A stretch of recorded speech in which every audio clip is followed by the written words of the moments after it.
mapagpalang araw po sa ating lahat. And now we will again worship our God in spirit and in truth. And so nagpapasalamat po tayo.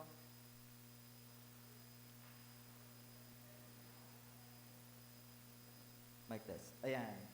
Salamat.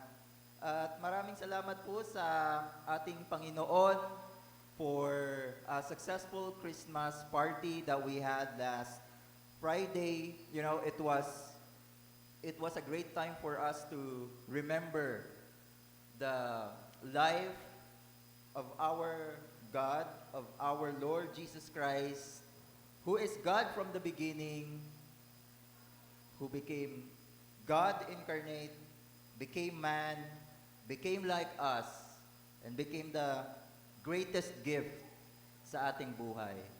And so we had really a great time to celebrate, maka-fellowship ang bawat isa, ang bawat flock.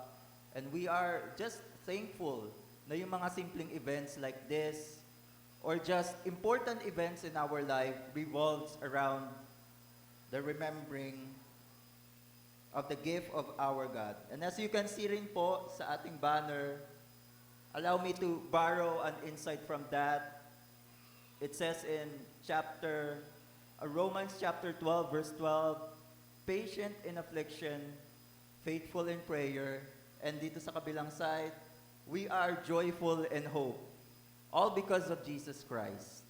And this is our second week na rin po in December as we celebrate every week, every Sunday of December, remembering the life of our Lord, His gift of mercy to us na pumunta siya dito sa ating mundo, sa ating buhay, became like us, even though He is God from the beginning.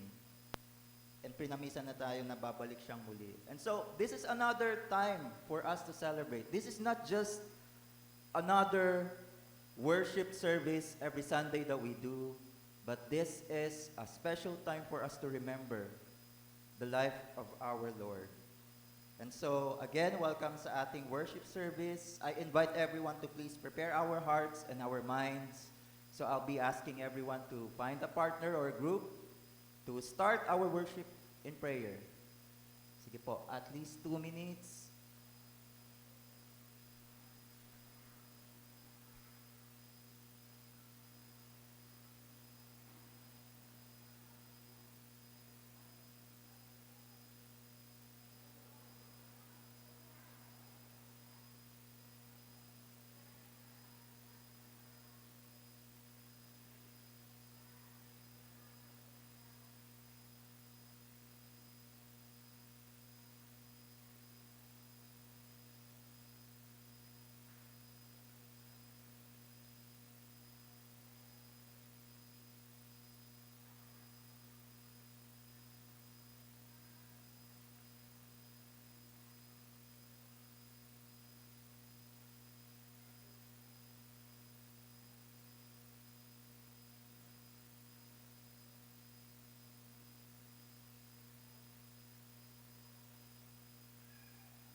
And just a few announcement lang din po.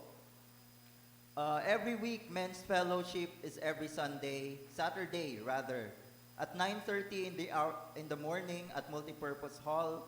So we really do invite every one of you here.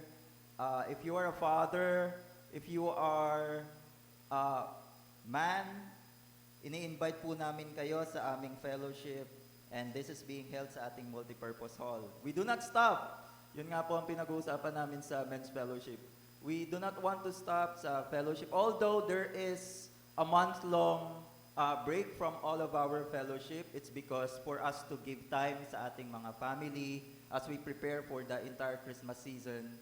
Um, we are also looking forward sa lahat ng ating flocks to be continued sa month of January. I think that is second week sa Pastor, no? Second week po. And we are also preparing for a few events, important events after ng ating Christmas fellowship, which is going to be our worship night right after, before Christmas, and that's going to be 24. And I think that's going to be an evening, before evening Christmas celebration. So we also do invite everyone po na makasama namin as we celebrate Christmas Eve dito po sa ating simbahan. And just, I would like to share po sa inyo na isang insight na I've been reflecting bago ako pumunta sa simbahan, you know. Last evening, we had our Christmas party sa aming work. And we also had, lahat din po ng tao, no? We are so busy, we are so caught up sa celebration ng ating Christmas that we have that tendency to forget who we are celebrating Christmas for. And that is Christ Jesus. Now, we have the entire month to celebrate, again, just like yung opening remarks natin kanina na ang ating Panginoon ay nakasama natin. And so, let us take this time to worship our God bilang isang special na oras. So again, I'll be asking the congregation to please stand as we read our call to worship verse from Philippians chapter 2, verse 5 to 11. It says, "In your relationships with one another, have the same mindset as Christ Jesus, who, being in the very nature God, did not consider equality with God something to be used to his own advantage. Rather, he made himself nothing by taking the very nature of a servant, being made in human likeness, and being found in appearance as a man. He humbled himself by becoming obedient to death, even death on a cross.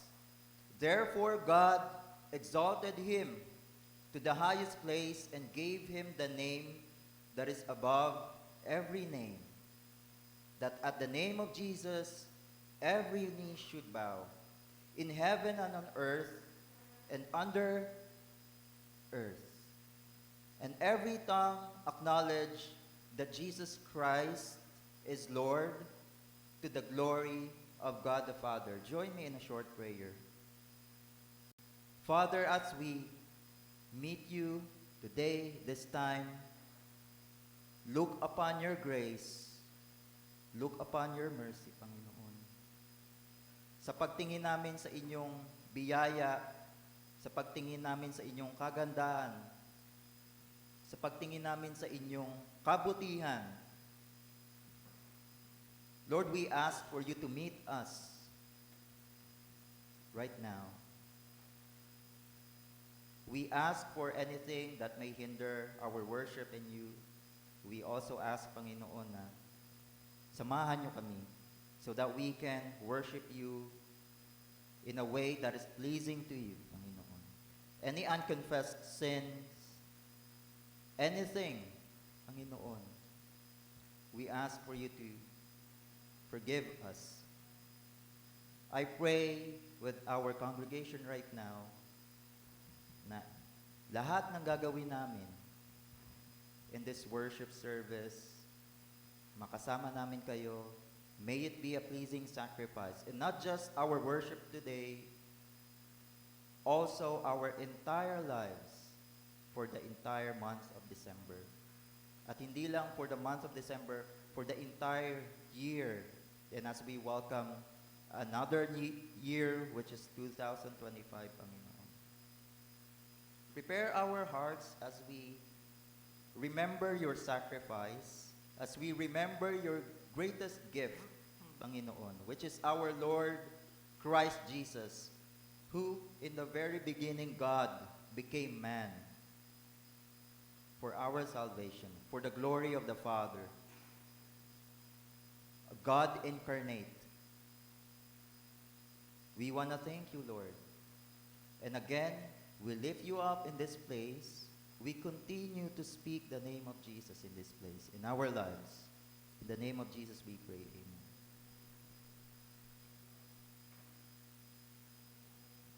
Ayan, good morning po. Good morning. Ayan, malapit na ang Pasko. Excited pa ba tayo? O yung mga inaanak lang? Ayan, so malapit na naman tayo maging busy. But today, let's focus sa ating Panginoon na siyang dahilan kung bakit tayo nag-celebrate ng Christmas. In Luke chapter 2, verse 8 to 14, it says, "That night there were shepherds staying in the field nearby, guarding their flocks of sheep. Suddenly an angel of the Lord appeared among them, and the radiance of the Lord's glory surrounded them. They were terrified, but the angel reassured them. 'Don't be afraid,' he said. 'I bring you good news that will bring great joy to all people. The Savior, yes, the Messiah, the Lord has been born today in Bethlehem, the city of David, and you will recognize him by this sign. You will find a baby wrapped snugly in strips of cloth, lying in a manger.'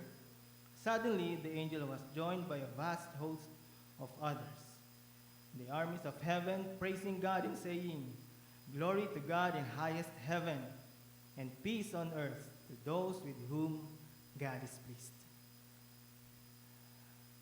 God's message of salvation is for everyone, regardless of the status. It calls us to respond with awe, worship, and the spreading of the good news, just as the shepherd did.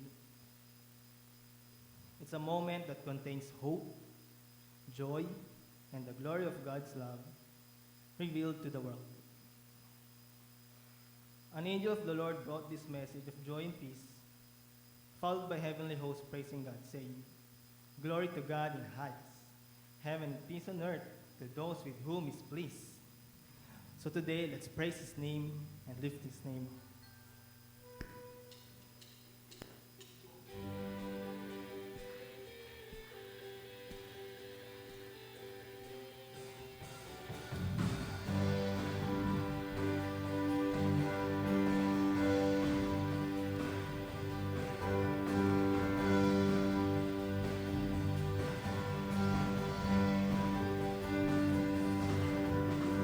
Angels we have heard on high, sweetly singing on the plain, and the mountains in reply, echoing their joy, say, Gloria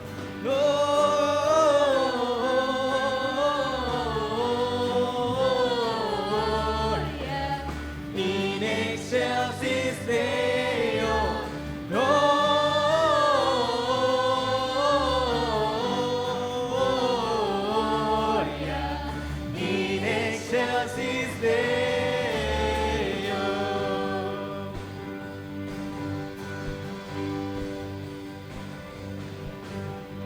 Shepherds, why this jubilee?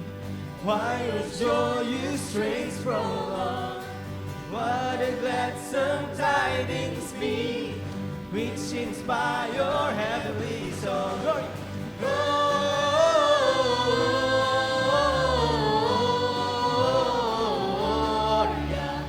in excelsis Deo, Gloria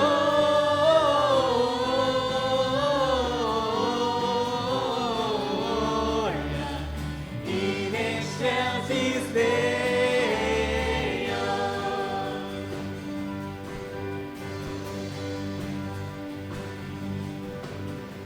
Come to Bethlehem and see Him whose birth the angels sing.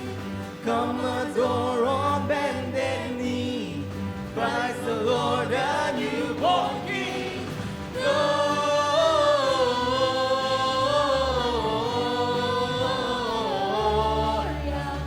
in excelsis Deo. Gloria. Gloria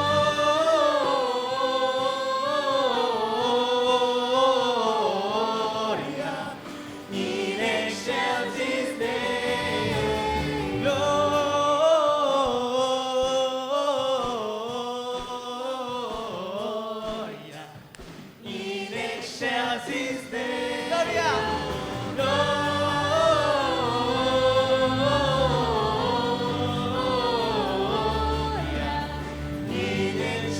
His name.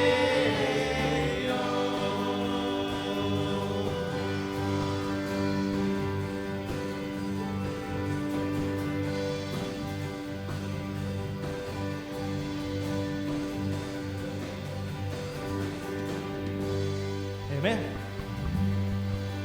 Let's continue to praise Him.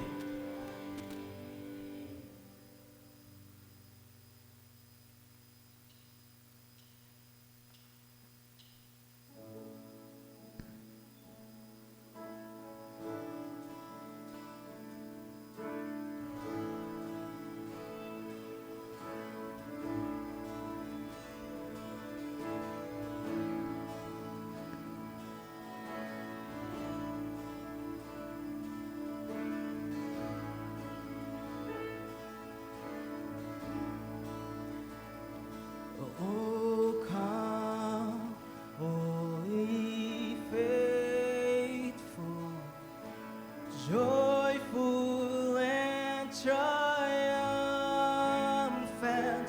Oh, come ye to Bethlehem. Come on, church. Come and behold Him, born the King of angels. Oh, come, let us adore Him. Oh, come, let us adore Him. Oh, come, let us adore Him, Christ the Lord.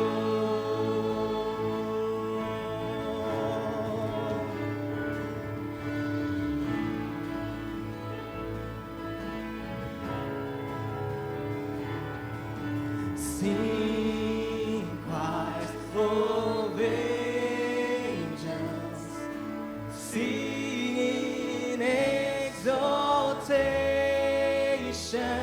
Oh, sing, all ye citizens of heaven above.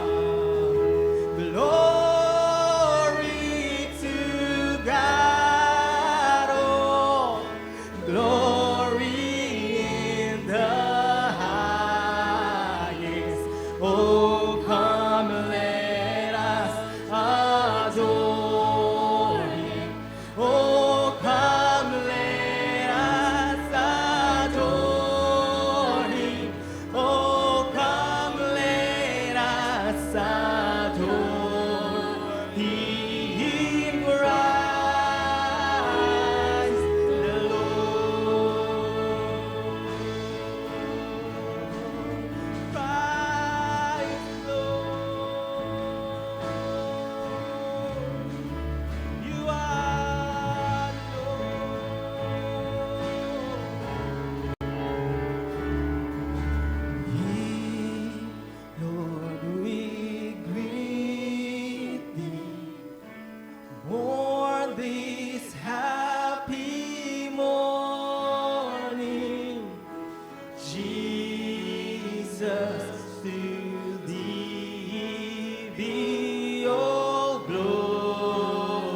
Let's stand. We'll praise your name. Come on, church. We'll praise your name forever. We'll praise your name forever.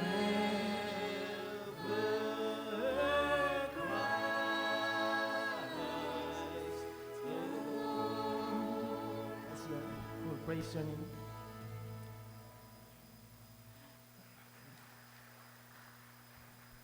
Our next song is entitled Glory in the Highest.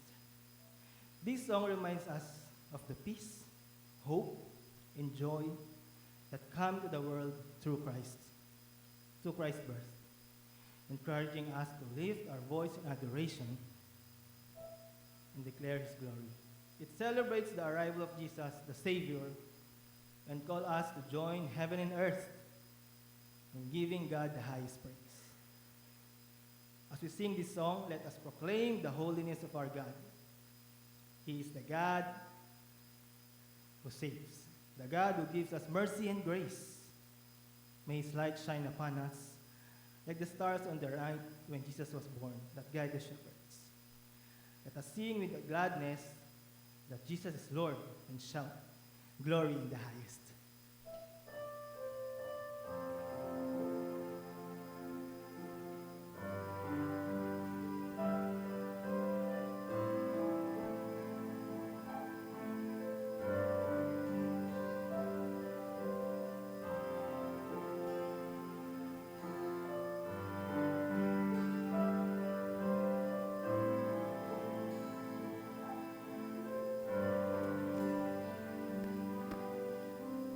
You are the first, you go before, you are the last, Lord, you're the anchor, your name's in light for all to see, the starry hosts declare your glory.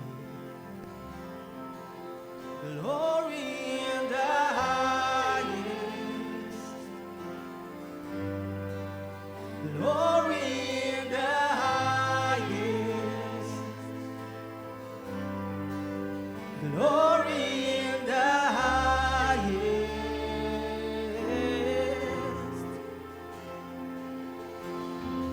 Apart from you, there is no God. Light of the world, the bright and morning star, your name will shine for all to see. You are the one, you are my glory, glory in the highest, glory in the highest, glory in the highest.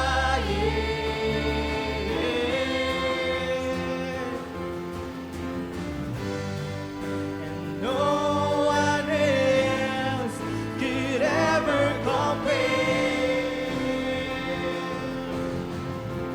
to you, Lord.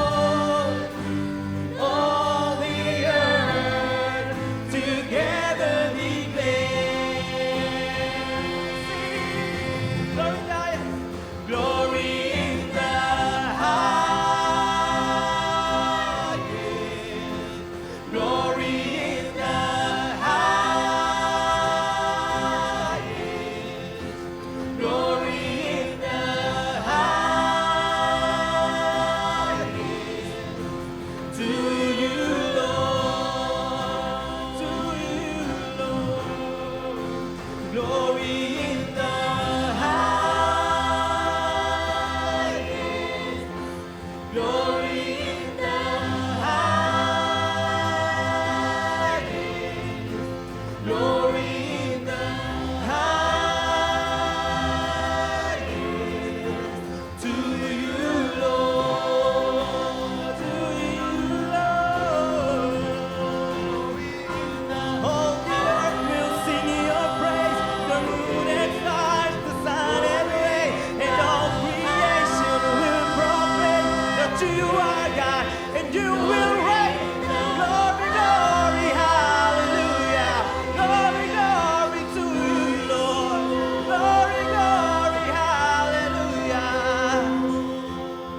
Thank you, Lord.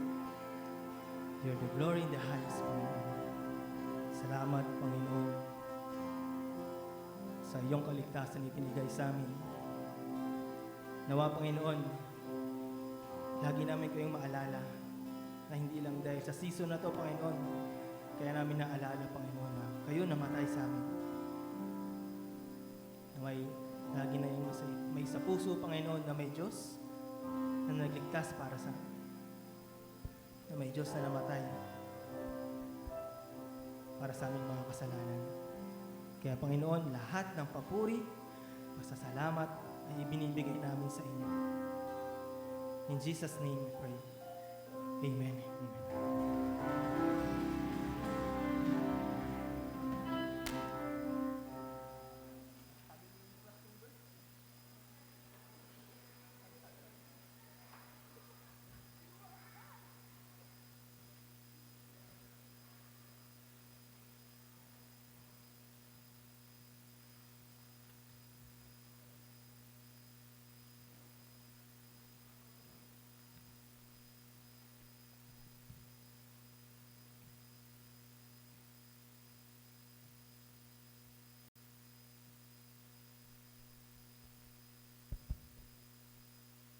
Morning po mga kapatid. Morning and maligayang Pasko po sa inyong lahat. Gusto ko na po kayong batiin dahil sabihin, although advance pa ang Christmas, pero I want to greet all of you, blessed Christmas and a prosperous New Year sa inyong lahat. Kamusta po ang inyong Christmas party? Mukhang may hangover pa kayo Mukhang feel ko na talagang nag-enjoy kayo during your Christmas party. Okay. Alam nyo mga kapatid, maraming mga images ang Christmas na kapag nakita nyo, sasabihin nyo, oh, it's Christmas time. It's Christmas time.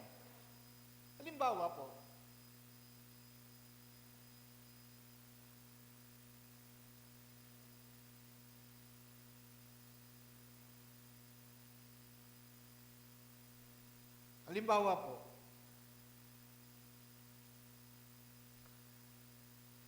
yan po, the nativity scene. Pag nakita po natin yan, alam kagad natin, Christmas. Halimbawa ito, the visit of the wise men, no? Presenting gifts to the newborn king. Pag nakita po natin yan, sabihin natin, really, it's Christmas time. The bright and guiding star of Bethlehem. Pag nakita po natin yan, sabihin natin, it's really Christmas time. But there's another image that beautifully captures the essence of Christmas season. Ito po yung larawan ng mga pastol at ng mga anghel. The picture of the shepherds and the angels. Ako po personally, I love this image because it highlights something profoundly significant about the first Christmas. Nagpapaalala to sa atin na ang pinakadakilang pangyayari sa kasaysayan, ang kapanganakan ng ating tagapagligtas, ay unang inihayag hindi sa mga mayayaman, hindi sa mga religious elite, no? Kundi sa mga mabababang tao na katulad ng mga pastol. The message did not come, no? The announcement of the birth of the Messiah did not come first to the political or religious leader of the time, nor was it proclaimed to the elite and educated. God chose to reveal this glorious news to a group of humble shepherds, men considered outcasts, unimportant, and marginalized by society. the powerful moment, no, speaks volumes about God's heart and priorities. Nagpapakita ito ng pag-ibig at biyaya ng Diyos na ang kanyang pag-ibig at biyaya ay hindi nakareserba sa mga matataas na tao sa lipunan. Nagpapakita ito na ang biyaya ng Diyos ay napakayaman, lalong-lalo na sa mga mabababa at mga binabaliwala sa lipunan. So this morning, let us journey back to the quiet night of Bethlehem, no? When a group of shepherds, ordinary humble shepherds, received the most extraordinary news ever proclaimed, the birth of Christ, the Savior of the world. So let us read our passage this morning. Kanina po, binasa na ito ni Harold. Pero basahin po natin ulit yung ating passage na matatagpuan po sa Luke chapter 2,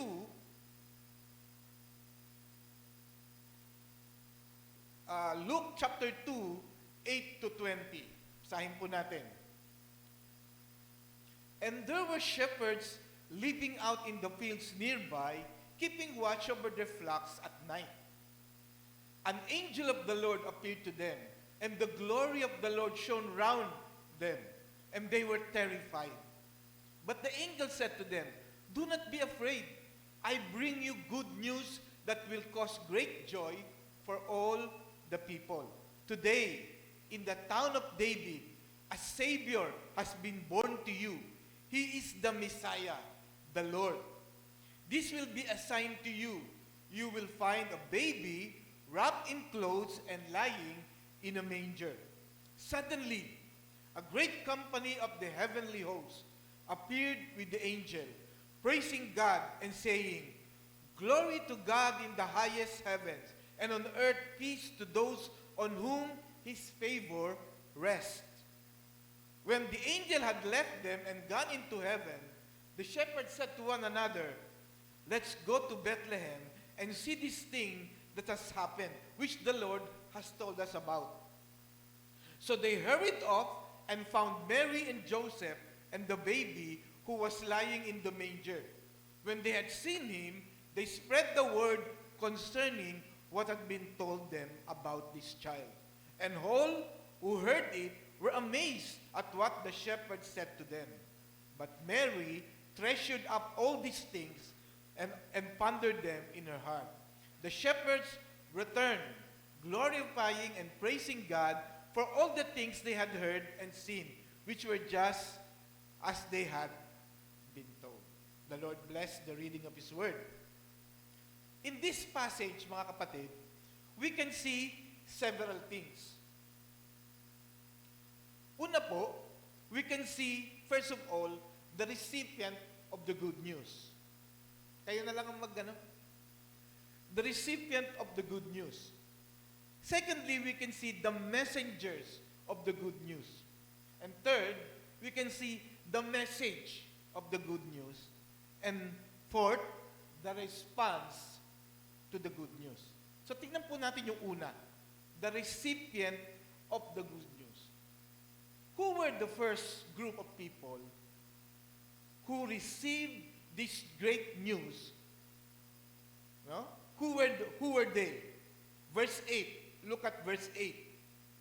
And there were shepherds living out in the fields nearby, keeping watch over their flocks at night. No? When we think of the shepherd in Christmas story, no, it's easy to romanticize their role. When we see them portrayed in nativity scene, in Christmas cards, and church program, we might think right away that they were special and honorable people simply because they were the first to hear the good news of Jesus' birth. But in reality, shepherds were not special people. In fact, they were considered the least special among the people of that time. Why? Why were the shepherds considered insignificant during that time? Bakit sila itinuturing na mababa? First of all, shepherds, their profession was lowly and insignificant. No? Their profession was lowly and insignificant. Ang tingin ng mga tao sa shepherd, ang kanilang trabaho, hindi mo kailangan pag-aralan. Hindi kailangan ng education. At madalas, yung trabaho ng shepherd, ipinagkakatiwala sa pinakabata sa pamilya. You remember David? No? He was the youngest in the family. Kaya siya yung pinagpapastol. Kasi ang tingin nila, yan ay pwedeng gawin lang ng mga bata. Yung trabaho ng pastol. Hindi kailangan dyan mag-isip. Hindi kailangan dyan ng education. No? Kaya nga si David, no, bilang bunso sa pamilya, kaya ng kanyang trabaho, no, magpastol, magbantay ng mga tupa. Kaya kung titignan niyo mga kapatid, despite this low perception of the shepherds, marami sa mga Bible character shepherds. Even si Abraham, he was wealthy, but he was also a shepherd. Di ba? Si Moses, even before he became the deliverer of Israel, he became a shepherd to his father-in-law's flock, si Jethro. At ito nga si David, the beloved king of Israel. Before he became the king of Israel, he was also a shepherd. However, by the time of the New Testament, shepherding had lost its noble connotation. No, ang tingin na lang sa kanila, para dun sa mga walang pinag-aralan. Para dun sa mga bata na ang pwedeng gawin ay magbantay ng mga tupa. So, ganun po tingin, their profession was lowly and insignificant. Secondly, shepherds were viewed as Sabbath violators. No, dahil yung kanilang trabaho, hinihingi na hanggang Sabbath day, kinakailangan nagbabantay sila ng tupa at madalas hindi sila nakakapunta sa synagogue, madalas hindi sila nakakapunta sa temple ceremonies. Ang tingin ng mga tao sa kanila, mga Sabbath violators. Hindi makasunod sa inuutos ni Moises. Alam niyo naman sa panahon ng Israel, di ba ho? Yung mga Pharisee, ang dami pang tinatong ng mga utos dun sa Ten Commandments, no? Mababasa niyo yan sa Talmud, di ba? Yung Jewish tradition, ang dami nilang mga traditional commandments na ipinatong pa sa Sabbath day, lalo nang hindi nakasunod yung mga shepherd. Kung yung mga ordinaryong tao nga, hindi makasunod dun sa Sabbath day, di lalo na yung mga shepherds. Hindi maka-attend ng church, kumbaga. No? Dahil yung trabaho nila ay kailangan magbantay kahit araw ng pamamahinga. No? So they were perceived to be violators of God's law. And thirdly, shepherds were despised and distrusted. Hindi ko alam pero over time, shepherd developed a negative reputation. They were often accused of dishonesty and even suspected of stealing sheep. At sabi nga sa Jewish culture, hindi mo mapapatayo ang mga pastol sa hukuman because they are unintelligent and their words cannot be trusted. Ganyang kababa yung pagtingin ng mga tao nung time na yon sa mga pastol. And for that reasons, shepherds were outcasts, far removed from the religious, political, and wealthy elite of their society. Pero mind you mga kapatid,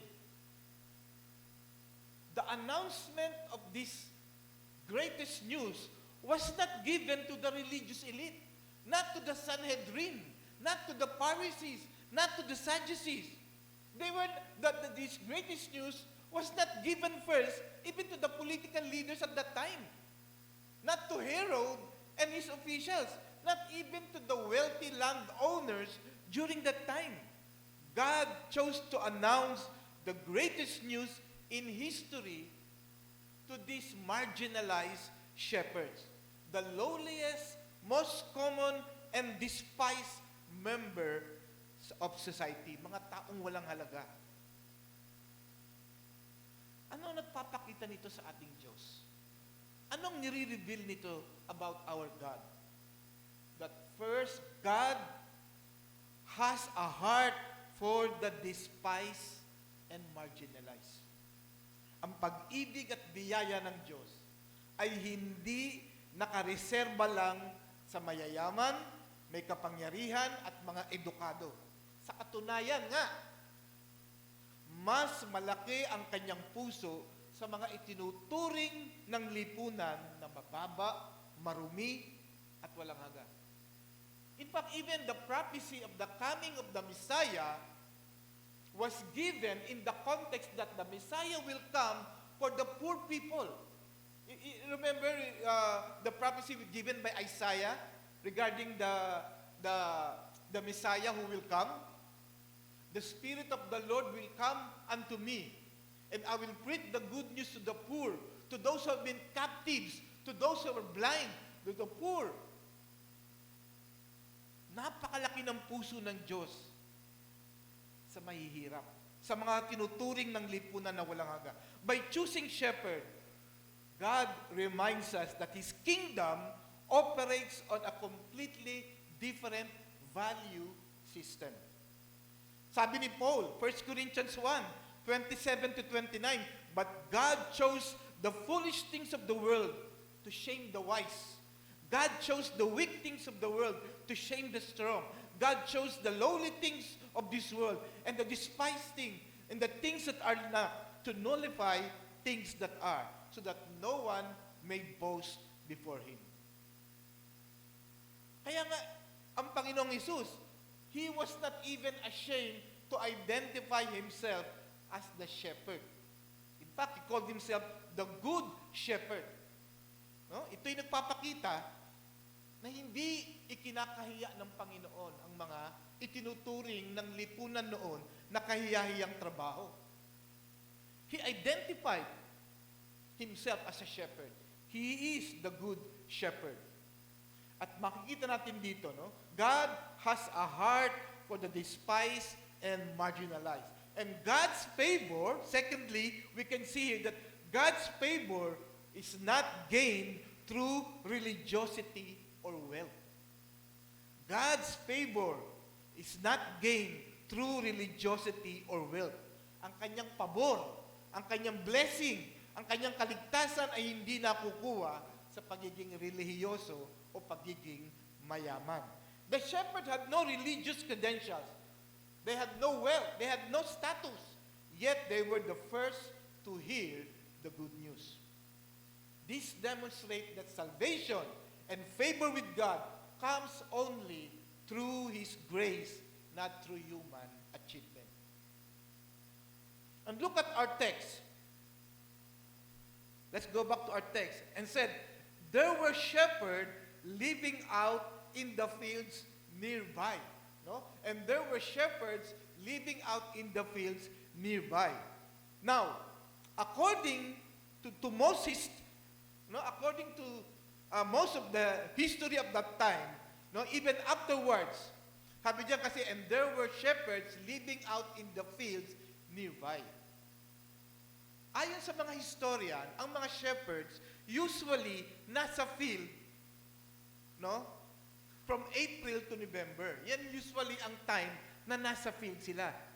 Nasa kaparangan, ano? Fields. April to November. Kasi hindi pa ganun kalamig at that time. Pag tumungtong na yung December, talagang malamig. Kaya walang mga nagpapastol during that time. December, January, February, walang nagpapastol na kanilang tupa sa kaparangan during that time. Pero sabi rito, and there were shepherds living out in the fields nearby. At sinasabi ng mga Bible scholar, yan ay nasa panahon ng April to November.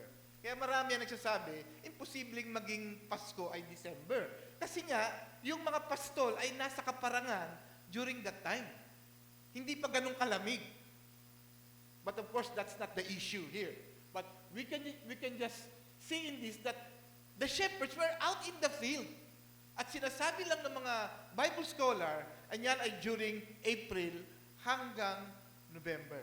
na ang mga shepherd ay nasa kaparangan, nagpapastol. At sabi, keeping watch over their flocks at night. Hanggang gabi nagbabantay sila, no? 24/7 yung trabaho nila. So ang ginagawa ng mga shepherds, saka sa araw, no, pinapalaboy nila yung mga tupa para makakain ng damo. Pagdating ng gabi, hindi na nila dadaling sa city yan. Ang usually ginagawa nila, hinahawla nila dun sa kaparangan. Either nagtatayo sila ng mga bato o mga kahoy na magsisilbing hawla ng mga tupa. At yung opening, walang pinto yun. Yung opening nung kulungan, yung opening, doon nakahiga, doon naglalatag yung shepherd ng higaan. Kaya walang makakalabas na tupa kung hindi dadaan sa kanya. Wala din makakapasok sa loob kung hindi dadaan doon sa shepherd. No, kasi doon siya natutulog sa sa daanan Siya yung door. Siya yung gate ng sheep. Kaya tama yung sinabi ng Lord di ba? Sa John 10, sabi niya, I am the gate for the sheep. John 10:7. At sabi sa verse 9, I am the gate. Whoever enters through me will be saved. They will come in and go out and find pasture. So, literally, in-identify ni Christ sa kanyang sarili as the good shepherd and the gate for the sheep. Kasi nga, yung shepherd ay doon natutulog sa daanan mismo ng mga tupa, para walang makalabas at wala ding makapasok na mga wild animals. Kaya siya ang nagsisilbing daan. Ito yung nagpapakita na yung picture ba nun, yung security ng mga tupa. As long as the shepherd is there, magbabantay, the sheep ay secured. At tayo ay secured kasi we are in Christ. And those who are in Christ are completely secured. No? Completely secured. So, we have seen the first recipient of the good news are the shepherd. The poor, marginalized, outcasts of the society. Sila ang unang nakarinig ng mabuting balita. And who are the messenger? Sino yung nagdala ng mabuting balita? Ito yung sabi, verse 9, an angel of the Lord appeared to them, and the glory of the Lord shone round about them, and they were terrified. In the stillness of the night, as the shepherds were watching over their flocks, habang siguro sila ay nagpapahinga, habang siguro sila ay nagkikwentuhan, habang siguro nagpapatugtog sila ng kanilang flute, bigla na lang lumitaw sa harapan nila itong isang angelic being. At sabi rito, they were, iba usually, pag nakakita rin ng anghel, tuwan-tuwa. Hindi, dito hindi. At sa Bible, wala yatang taong nakakita ng angel na biglang natuwa. They were all terrified. Itong mga shepherds, they were terrified. Imagine, mga kapatid, for 5 centuries, walang nababalitang may pinadala ang Diyos na anghel. O ang Diyos ay nagsalita sa isang propeta. For 5 centuries. Malachi was the last prophet in the Old Testament. And then, Matthew, Mark, Luke, John, the beginning of the New Testament. And in between that, 400 to 500 silent years. Walang angel na nakita ang mga tao. Walang angel na bumaba sa lupa para dalhin ang mensahe ng Diyos. Hanggang dumating itong gabing ito. So of course, magugulat sila. They were terrified. Remember when Zacharias, the husband of Elizabeth, nung nakita niyang biglang lumitaw sa templo yung angel, di ba natakot siya, si Zacharias? Pero natakot si Zacharias. Even si Mary mismo. Sabi nga doon, she was deeply troubled by the visitor, Natakot siya. And even, itong mga shepherds, they were terrified. Because the silence of heaven was broken when this angelic being appeared. At maraming naniniwala, ako naniniwala din, na maaring itong angel of the Lord na to ay si Gabriel. Because I think Gabriel was the angel of the Lord connected with the announcement of the Messiah. Imagine, si Gabriel ang nag-announce kay Zacarias, na ipapanganak si John the Baptist to prepare the way of the Messiah. Siya rin ang nag-announce kay Mary. At most probably, Angel Gabriel. Kasi ang sinabi lang dito, an angel of the Lord. But I think most probably, it was Gabriel who also appeared this night to announce the birth of the Messiah to this group of shepherds. At sabi, and the glory of the Lord shone around them, and they were terrified. Whenever an angel of the Lord appeared, the glory of the Lord was with that angel. At usually, the glory of the Lord is always accompanied with light. It's always signified with light, a dazzling light, a blazing light, no? Di ba sa temple, whenever the presence of God was there, it was symbolized by light. And here, because the angel of the Lord appeared, he carried with him that glory of the Lord. No, yung light, sabing ganon. No, naliwanag, yung dilim ng gabing yon, ano? Biglang nagliwanag because of the glory of the Lord carried by that angel who announced to them this good news. Ano yung message na dala nitong angel? No? What message did they bring to the shepherds? Anong mensahe ang kanilang ibinalita sa mga pastor? So let's go to our third point. The message of the good news. Let's go to verse 10. Verse 10 said, but the angel said to them, do not be afraid. I bring you good news that will cause great joy for all people. Today, in the town of David, a Savior has been born to you. He is the Messiah, the Lord. He is the Messiah, the Lord. This will be a sign to you. You will find a baby wrapped in cloth and lying in a manger. Mga kapatid, let us ask this question. Anong klaseng mensahe ang dala nitong mga anghel?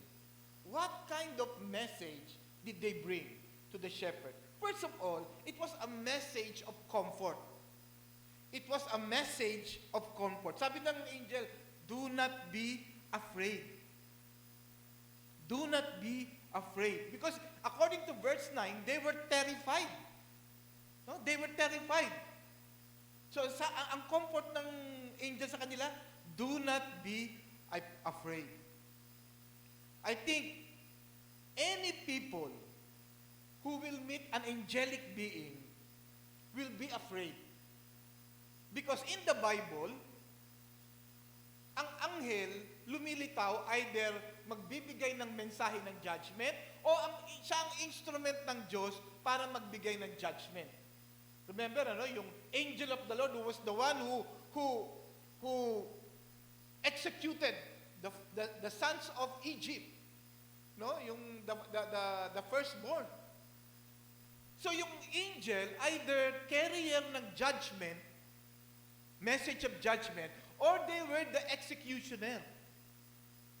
Kaya siyempre, nung nakita nila yung angel, ano kaya ang dalang mensahe nito? Baka ito ba yung message ng paghukom? O ito ba ako ba yung may nagawang kasalanan kaya lumitaw ito sa akin? Kasi yung message, yung mga angels were instrument of judgment during that time, no, sa Old Testament. And here they come, lumitaw sila. Kaya sabi ng angel, do not be afraid. Because they were terrified. They were terrified. So the message of comfort is, do not be afraid. Do not be afraid. Yan, si Mary, natakot din, di ba? Pero anong message sa kanya na Lord? Do not be afraid. Kay Zacarias, ganun din. Natakot siya sa kanya. Anong message ng angel? Do not be afraid. This message of comfort is always given even to the believers who nakakaramdam ng takot. Kahit na tayo ay mga mananampalataya, no, nakakaramdam tayo ng takot. Di ba? I think habang tayo ay tumatagal sa ating lipunan, no, lalong yata nag-i-increase yung anxiety ng mga tao. No? Nakikita natin na ang mga bilihin, imbis na bumaba, ay lalong tumataas. Kuryente, yung presyo ng bigas, yung presyo ng mga commodities na basic sa ay imbis na bumaba, ay lalong tumataas. So, kakaroon tayo ng takot. Ano ba mangyayari sa ekonomiya ng aming bansa? Bakit imbis na patuloy na, imbis na sana bumaba, ay parang tumataas? And we felt insecure na minsan, yung mga anak natin uuwi, baka ito'y makasalubong ng isang kriminal or taong drug addict at siya ay makursunadahan. So parang may takot tayo na makauwi pa kaya ang aking anak ng safe. So nagkakaroon tayo ng mga anxieties. No, even sa ating gobyerno, there are political instability, no? So ang feeling natin, anong mangyayari sa aming bansa?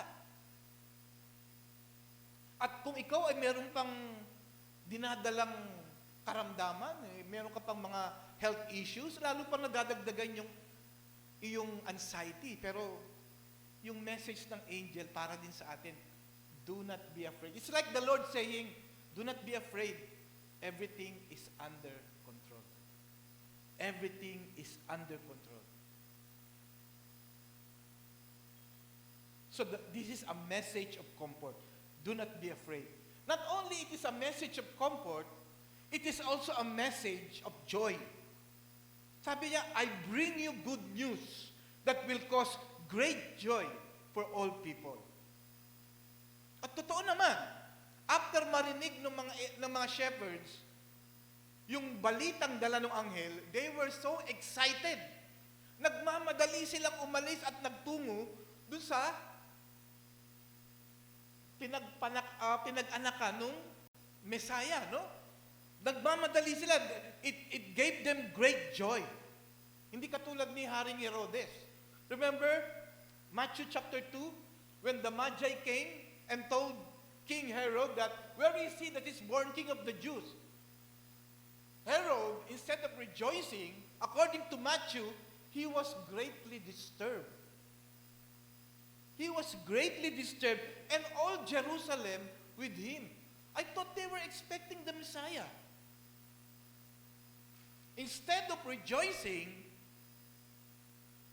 they were greatly disturbed.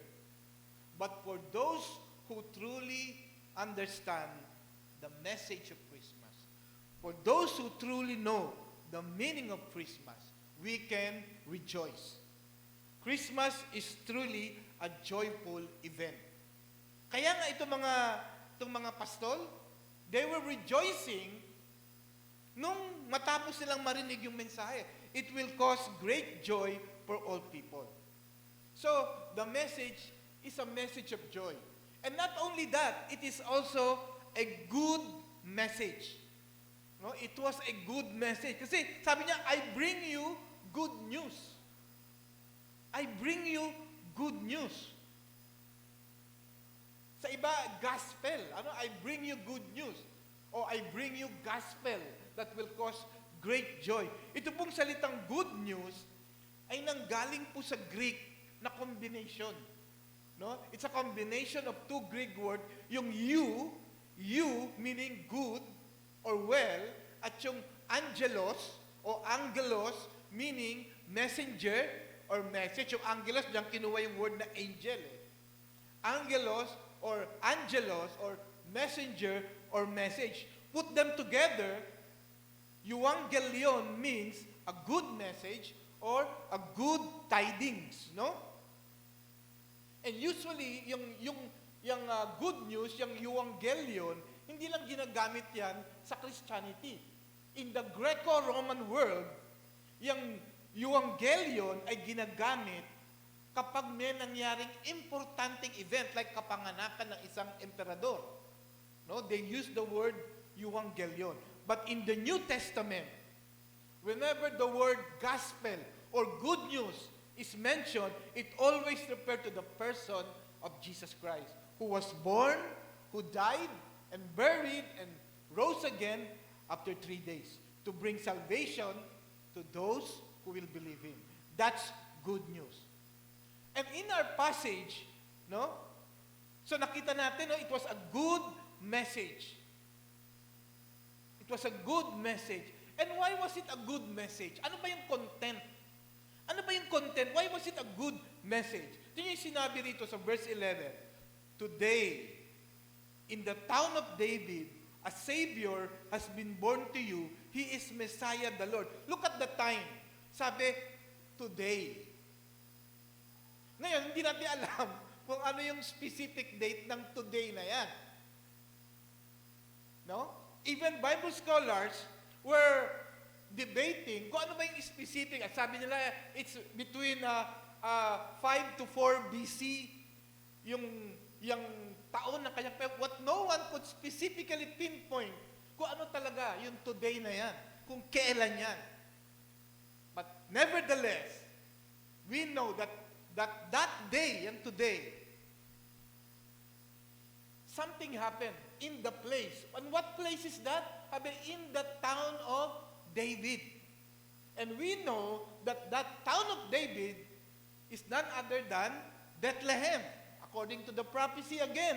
But you, Bethlehem, in the land of Judah, are by no means least among the rulers of Judah. For out of you will come a ruler who will shepherd my people, Israel. So, maliwanag na yung in the town of David, specific Bethlehem. At anong event yung nangyari?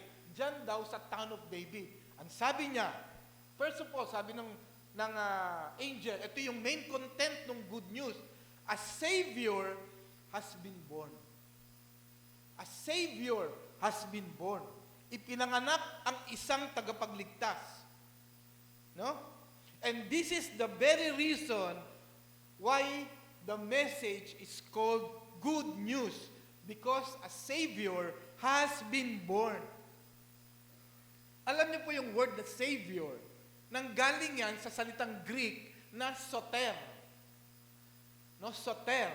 Na ang ibig po sabihin ng soter ay someone who delivers, someone who rescues, someone who saves. No? So, sa mga Griego, pag ginamit yung the word na soter, ginagamit nila yan sa kanilang mga gods, sa kanilang mga heroes, na ang ginagawa ay nagliligtas ng mga tao. And the New Testament writers, ginamit din nila yan for the Lord Jesus. Because He is the true soter. He is the true Savior. No? So sabi ng angel, a Savior has been born. Tingnan mga kapatid, if the Savior has been born, it is logical to conclude that He was born to save. Di po ba? Because He is called Savior. Therefore, He is born to save. He is born to rescue. He is born to deliver. But the question is, saan niya tayo ililigtas? Kasi if He was born to save, saan niya tayo ililigtas? Saan niya tayo i-deliver? Saan niya tayo i-rescue? Yan ang tanong eh. No, mga kapatid, may iba-ibang tao, may iba-ibang perception dyan. To some, Jesus was born to save them from an unfulfilled life. From an unfulfilled life. Maraming mga tao, no, ang tingin nila na pinanganak si Kristo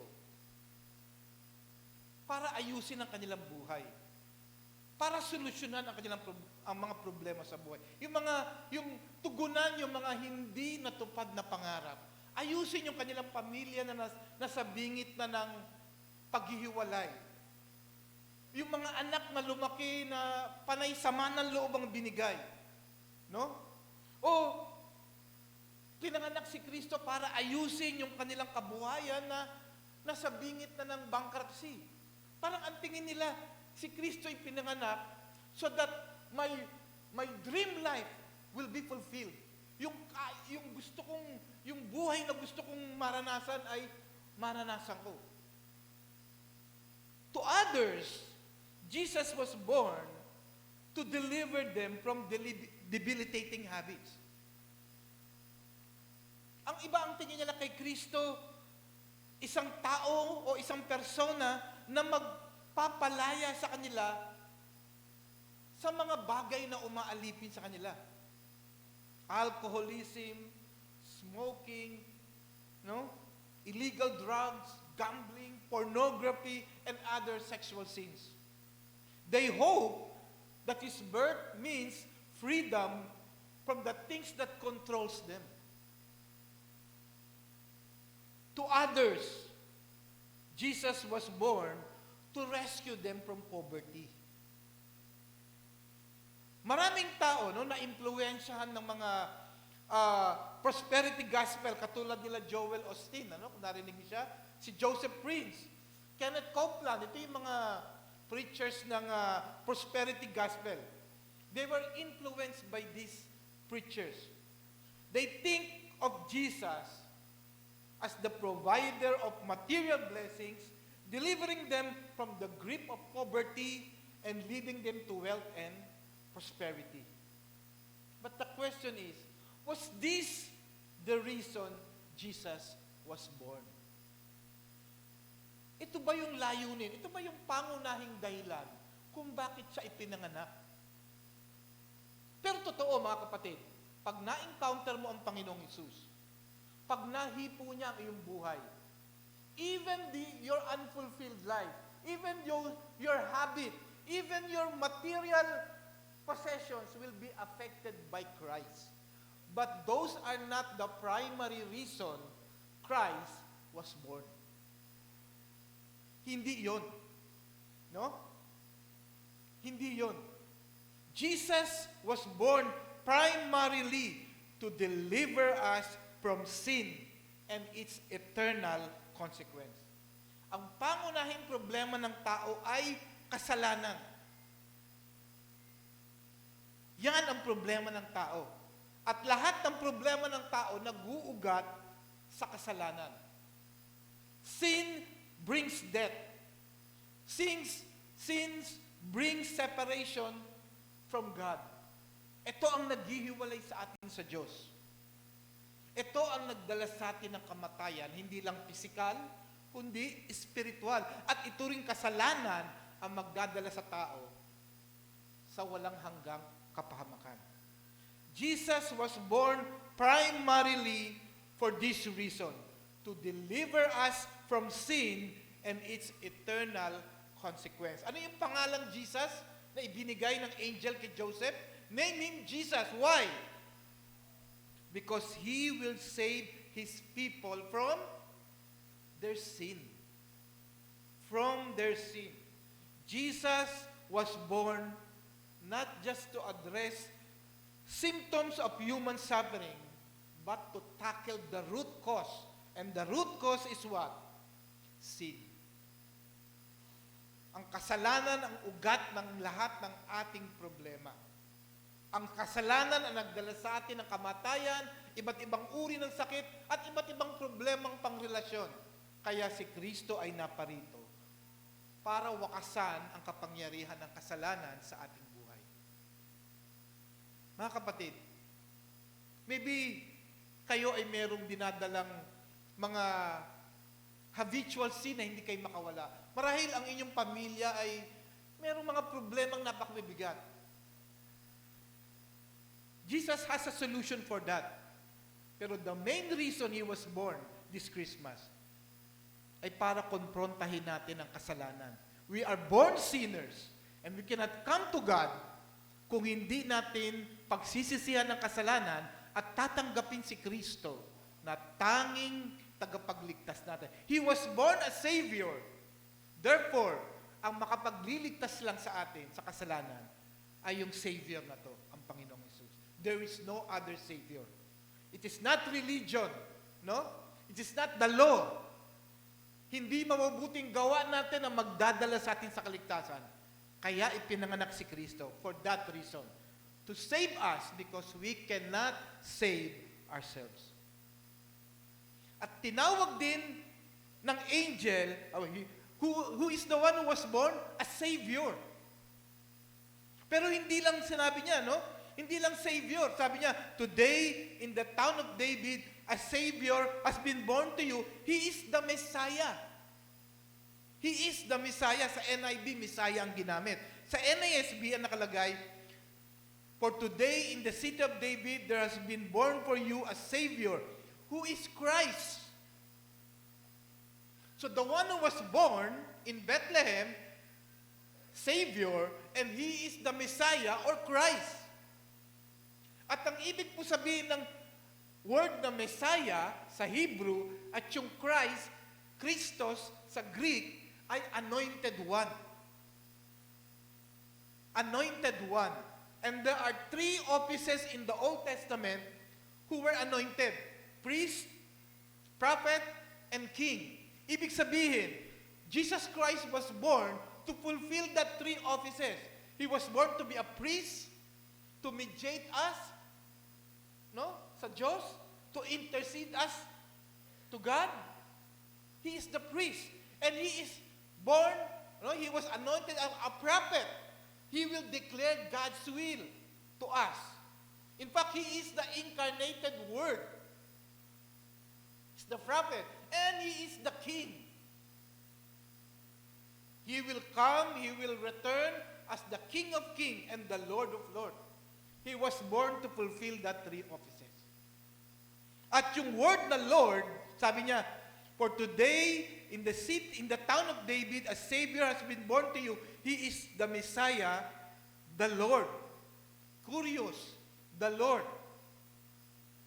At sa New Testament, pag binanggit kay Christ yung the Lord, it always refers to His deity, to His divinity, to His being the Son of God.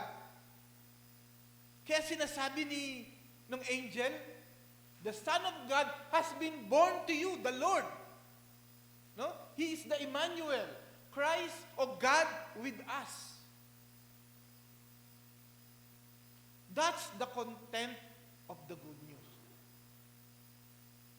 A Savior who will deliver you from sin has been born. He is Christ because He will intercede for you, He will mediate for you, and He will declare God's will to you, and He will be your King who will rule for you. And He is the Son of God. That's why this is good news. So, nakita po natin, it was a message of comfort, it was a message of joy, it was a good message, and fourthly, it was a message of instruction. O kasi, pinanganak nga yung Savior, pero saan ito? Paano namin ma-identify kung sino yung ipinanganak? So nagbigay na instruction ng angel. This is how you will find the one who was born a Savior. Ang sabi niya, and this will be a sign for you. You will find a baby wrapped in cloth and lying in a manger.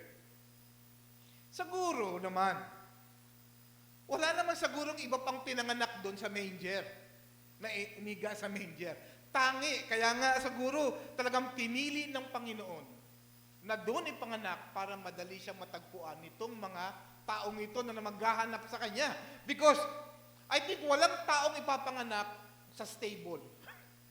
Kahit yung mahirap nung panahon na yon, they were not born in the stable. And I think no parent will lay their child, their infant, sa manger, no? Only Christ. He was born in a stable, He was wrapped in cloth and laid in a manger. Kaya siguro, no, madaling matatagpuan ito ng mga shepherd kasi ang gagawin lang nila, hanapin nila yung mga stable, yung quadra, at kung sino yung merong pinanganak doon, yun. So it would not be difficult for them to look for the one born Savior. Kaya makikita mo, He is the paradox of Christmas. No? The one who created the entire universe, the one who owns all things and sustained them, humbled himself by incarnating as a helpless infant. Siya na nagdadala ng buong daigdig, ngayon siya ang dinadala. No? Siya na nagsustain ng buong universe, ngayon siya ang kinakailangan i-sustain. Kasi he was born as a helpless infant. Kaya nga nakakapagtaka, bakit hindi na lang kaya siya nagkatawang tao na adult na, no? Para hindi na siya aalagaan. Hindi, no? He chose to come to this world to be conceived by a virgin, to be cared for by parents. He underwent all the developmental cycle of any human being. He chose, although pwede niyang piliin na talagang bumaba na lang sa langit, magkatawang tao bilang isang adult, but he chose to undergo all the developmental stages of any human being. Dinaanan niya, kaya masasabi natin, hindi lang yung adult ang maiintindihan niya, maiintindihan niya maging yung mga bata, sanggol, kasi dinaanan niya lahat yun. No? He was born as a helpless infant. No? And it was a message of instruction, and it was a message of praise. And suddenly, there appeared with the angel a multitude of heavenly army of angels praising God and saying, "Glory to God in the highest, and on earth peace among people with whom He is pleased." So, the main message, the birth of a Savior, brought praises from the angelic being. Glory to God in the highest. In-acknowledge mismo ng mga angel, no? That because of the birth of Christ, there will be peace among people, among whom He is pleased. So even the angel, no? The choir of angels, no? Nagpuri sa Panginoon. They glorified God. That's a message of praise. It was a message of comfort, no? It was a joyful message, and it was a good message because the Savior has been born. It is a message of instruction, and it is also a message of praise. Lastly, last point, ano ang tugon dito ng mga pastol? Ano ang response nila sa kanilang narinig? Yan, yung narinig nilang yan. What was their response? What was their response? First of all, they believed the message of the angels. They believed. Look at verse 15. When the angels had departed from them into heaven, the shepherd began saying to one another, "Let's go straight to Bethlehem, then, and see these things that has happened, which the Lord has made known to us." Because they believed the message, yan ang kanilang decision. Let us go straight to Bethlehem. Kung hindi sila naniwala, hindi sila susunod. Remember, mga kapatid, when the wise men went to Herod's palace and asked about the newborn king, sabi ng mga priests, "Oh, he will be born in Bethlehem." Pero no one among them went to Bethlehem, despite the fact that they knew that a newborn king was born. No one among them went to Bethlehem, only the wise men. But here, the shepherd, so we can see here that even the shepherd were expecting the promise, the prophecy of the coming Messiah, because when they heard from the angel that the Savior has been born, they believed the message. They were expecting the promise of God, the prophecy of God. They believed. It was a revelation from God na ipinanganak na yung tagapagligtas. And so, ito sila. Sabi nila, "Let's go straight to Bethlehem and see these things na sinabi sa atin ng Diyos." They believed the message. They believed the message. Mga kapatid, sabi nga faith comes by hearing, and by hearing the Word of God. The shepherd heard the message of God through the angels. And because they heard the message, they had the faith. They believed the message. No? Walang kwenta yung mensahe kung narinig nyo, pero hindi nyo sinampalatayanan. Hindi nyo pinaniwalaan. And because they believed, kahit na hindi pa nila nakikita yung sanggol, because they believed, they saw the child. They went, they followed the instruction of the angel, and they saw the newborn Savior. They believed, kaya they were saved. Not only that, not only they believed the message, they became witnesses for the newborn Savior. They became witnesses, they testified. No? Natanggap nila yung revelation, naniwala sila, now they are testifying to what they saw. Sabi dyan, and they came in a hurry. Kung tinakbo nila mula dun sa field na kanila pinagpapasan, tinakbo nila yung Bethlehem, ano? So, and they came in a hurry and found their way to Mary and Joseph.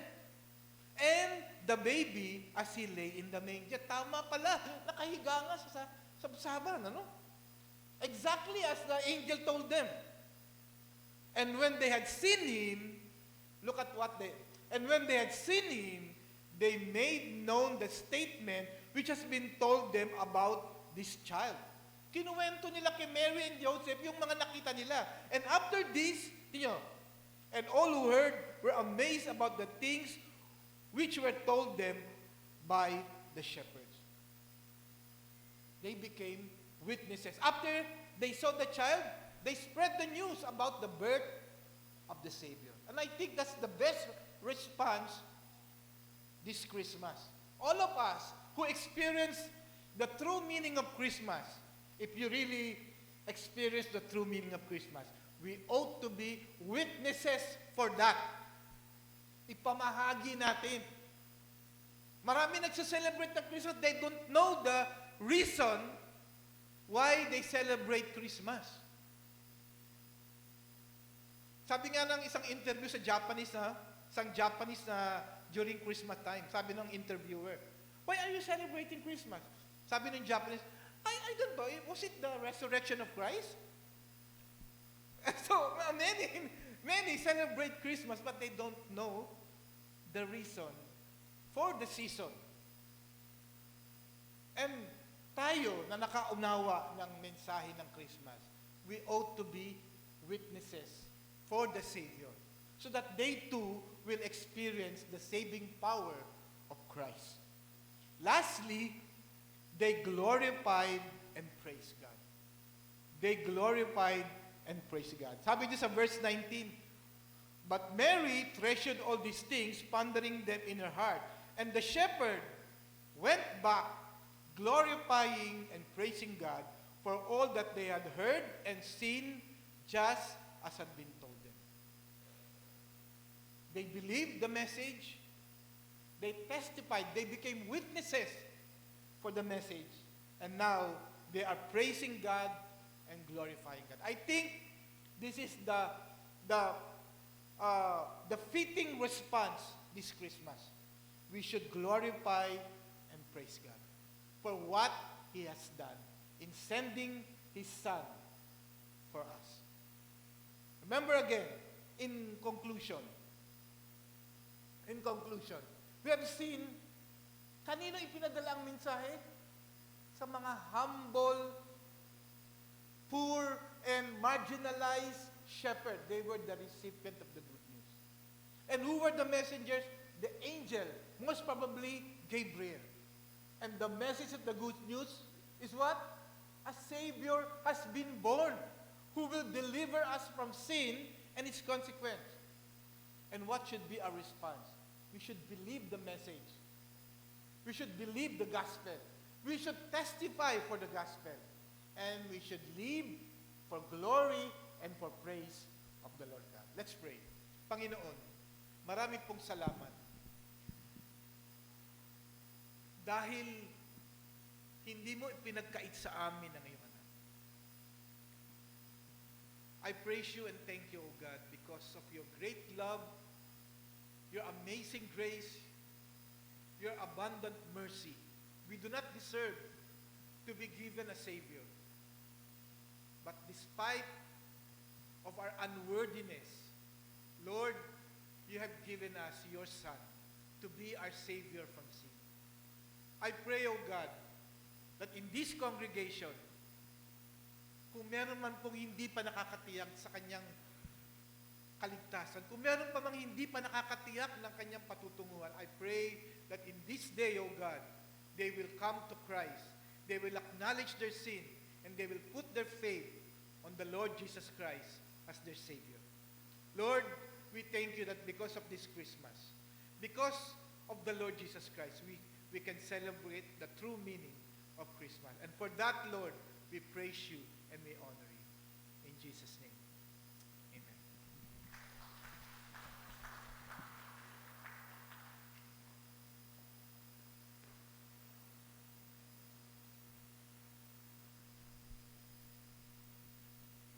We thank the Lord for that wonderful message, Pastor. And on behalf of PBCC family, we would like to extend the greeting of Merry Christmas din po sa inyo, sa inyong family, as you have been part of our entire calendar year for 2024 in preaching. So we extend our Merry Christmas din po sa inyo. And you know, if you would allow me, I was taking notes earlier kay Pastor. One of the good point I was able to reflect upon is that the Christmas is message of comfort and message of joy, that Jesus was born primarily to deliver man from sin and consequences. And let the message of Pastor, we will also be praying na maging part ito as we move on to the days before we celebrate Christmas, maging part ng ating pag-reflect and pag-worship. And it's a good message. We thank the Lord for your life, Pastor. As we continue our worship po, allow me to read to you Psalms chapter 116, verse 12 to 14. It says, "What shall I return to the Lord for all his goodness to me? I will lift up the cup of salvation and call on the name of the Lord. I will fulfill my vows to the Lord in the presence of all his people." And as we continue to worship, may we proceed sa ating tithes and offering. I'll be asking for the deacons to collect our tithes.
Let us all stand as we pray for this offering. Dakilang Ama, dakilang Diyos, we acknowledge na Panginoon na itong mga offerings na ito are just part of your gift to us. And your greatest gift to us, Panginoon, as we celebrate this Christmas season, is your Son, our Christ, our Savior, our Lord. And may you continue to use this offering, Panginoon, na galing sa inyong mga anak, to continue your work, to continue glorifying your name, Panginoon, sa gawain ng simbahan nito. And not just praying for this offering, Panginoon, we are also praying sa mga bagay na ibinigay niyo sa amin, hindi man financial, Panginoon, kundi ang mga spiritual things, Lord. Mga bagay na immaterials, Panginoon. Like, we have the opportunity to celebrate this Christmas event with our families. We have this opportunity to worship you in the sanctuary, Lord, as we await Christmas Eve. So dalangin namin, Panginoon, just like what we have heard from the message earlier, that you will give us the heart to respond, Panginoon, sa good news na ito in our lives and continue using this offering, Panginoon, as part of that response. Maraming salamat, Panginoon, and we acknowledge your goodness, your faithfulness to us. In the name of Jesus we pray. Amen.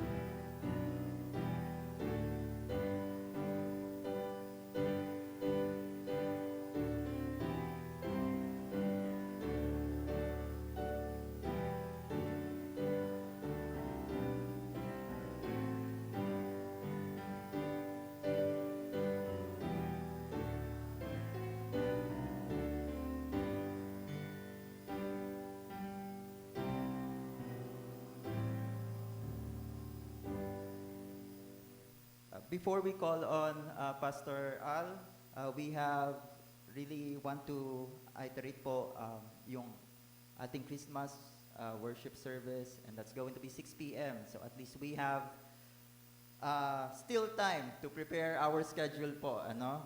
So we are hoping to see you sa ating Christmas Eve worship service, and Pastor Al, I call on for the benediction po.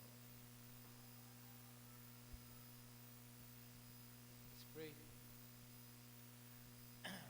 Father God, again, we would like to express our gratitude, our eternal thank you for your great love for us in sending your Son. That's why we can celebrate this Christmas, oh God, with its true meaning. Now, may the love of God the Father and may the grace of the Lord Jesus Christ and with the fellowship and in the power of the Holy Spirit be experienced by you, not only now, but forevermore, in the name of the Father, and of the Son, and of the Holy Spirit. Amen. Come to Bethlehem and see him whose birth the angels